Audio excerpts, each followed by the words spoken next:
Now that you know what is Linux and what is command line, I'll teach you a few basic commands that you can try out on your command line of an Ubuntu server. Ubuntu is a flavor of Linux that we have deployed on our DigitalOcean server. Before you begin, the first step is to log in into your Linux server. That is, the DigitalOcean droplet using PuTTY or terminal command line.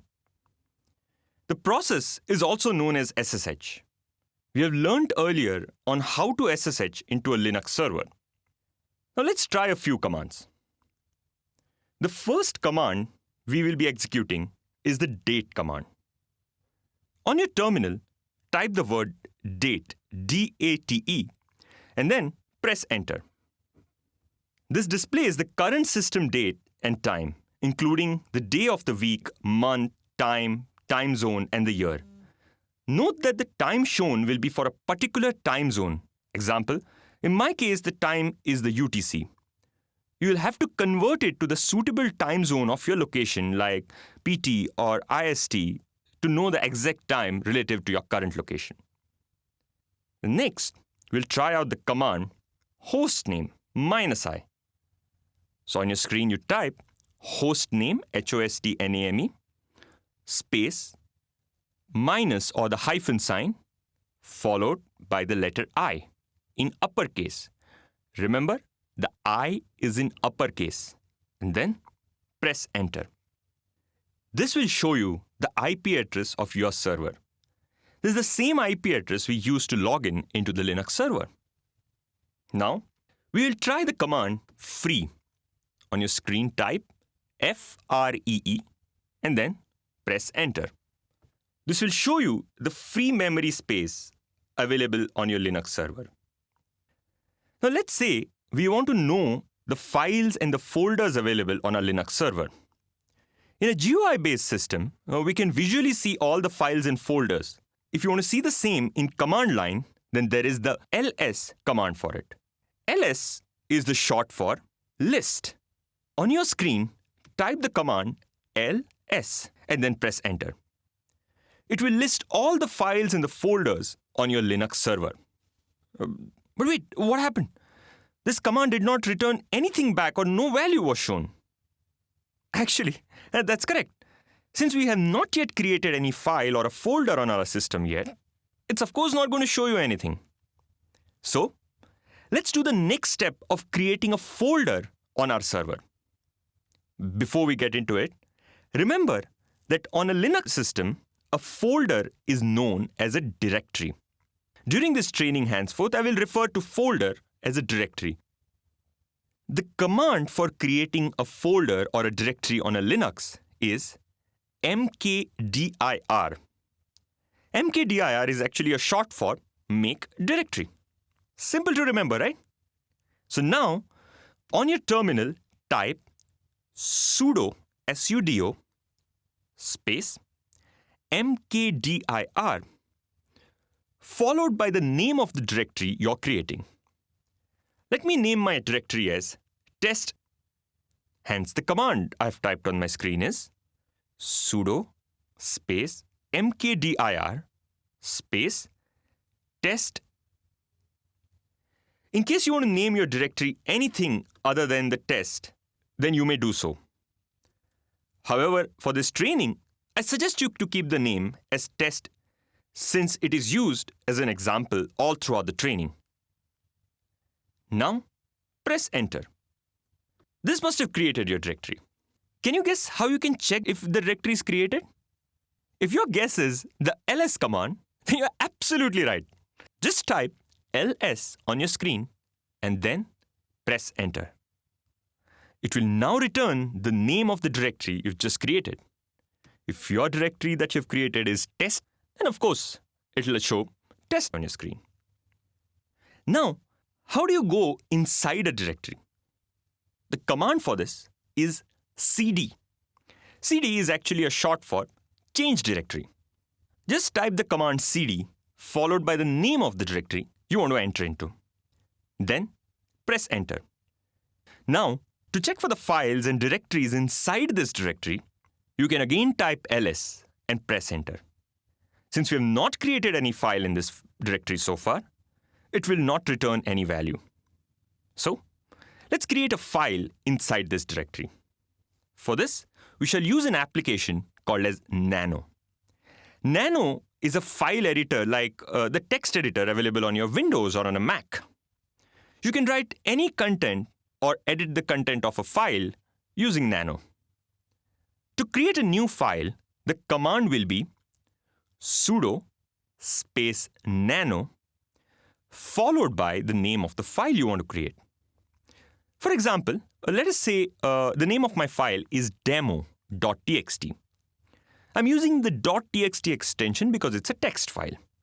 Similar to what you would do on a Windows or a Mac system for a text file. So my file name, I'll keep it as demo.txt. Now I will press enter. This will take us to a window where we can write our text content. Here you can type anything interesting. Let me type one of my favorite quotes. Life of courage is filled with miracles. Now that we've typed this quote, we'll need to save this file. For this, see at the bottom of the window, you'll see the instructions for exiting this file. Remember that there is an up arrow shown, which actually depicts the control button. Hence, to exit, press Ctrl and X together at the same time. Then it'll ask you if you wish to save the file. Of course, you want to save the file, so press Y. Then it'll ask you the name of the new file. I suggest in this case that you don't want to change the name of the file, so keep the original name. It'll just override the original file. So, just press enter. Now your file with the quotation must have got created. So I believe by now you know how to check if the file has been created or not. It's simple. Just type ls and then press enter. It'll show the file in this folder. Now to see the content of the file, the quotation that we have typed in the file, the command is cat, C-A-T, followed by the name of the file. Demo, D-E-M-O.txt, demo.txt being the name of my file. Then press enter. It will display the content of your file on the screen. Can you read the quote now? Yep, it's there. Now, let us say you want to edit the file. The command is same as what you wrote to create the file, that is sudo nano and the file name. Sudo space nano space file name. However, I'll tell you one trick of working in the Linux command line. You don't have to go ahead and type this command all over again. To run the previous command you had just entered, press the up key and it will show you the command that you had just executed before this. Now that it again, however, the last command we ran was actually cat. So, press the up key again. The command we ran before that was the ls command. So press the up key one more time and it will show you the previous command which was run before that. And voila, that's exactly the command that we want. Sudo nano demo.txt, since the name of my file is demo.txt. Now go ahead and press enter. It'll show you the original text that you had written in the file. So now let's edit this text by adding one more quote below it. Now let me enter this beautiful quote by Walt Disney. All our dreams can come true if we have the courage to pursue them. By Walt Disney. Now, I shall save this file the same way we had saved it earlier. That is, press Ctrl and X together at the same time. Then press Y, saying that we want to save this file. And then press Enter, because we just want to rewrite the original file. We don't want to really change the name of the file now. Now the file with edited content will be saved. You can check the edited content of the file by typing cat space demo.txt on the screen. You need not even just type the whole sentence. I've just taught you. You can press the arrow key and it will show you the command cat space demo.txt which we had run earlier. Note that the name of your file may be different from demo.txt. So you'll have to replace demo.txt with the name of your file. Now, in case you want to delete a file, the command is rm. rm is short for remove. So, on my screen, I will type sudo space rm space the name of the file, that is demo.txt. Then press enter. This will delete the file. Now try running the ls command again. You'll see that since there is no content in the folder, the command will not return any value. Before we can close this section on command line in Ubuntu, we will learn two more important commands. These are sudo apt-get update and sudo apt-get upgrade. Sudo space apt-get space update downloads the package list from the repositories and updates them to get information on the newest version of packages and dependencies. Remember that this command only downloads the list of latest packages or programs, does not actually download or upgrade the programs itself. However, before installing any new program, you must run this code so that the program you install is of the latest version. In case you do not run this command, then it will install the latest version till the time or the date you had run the sudo apt-get update command last time.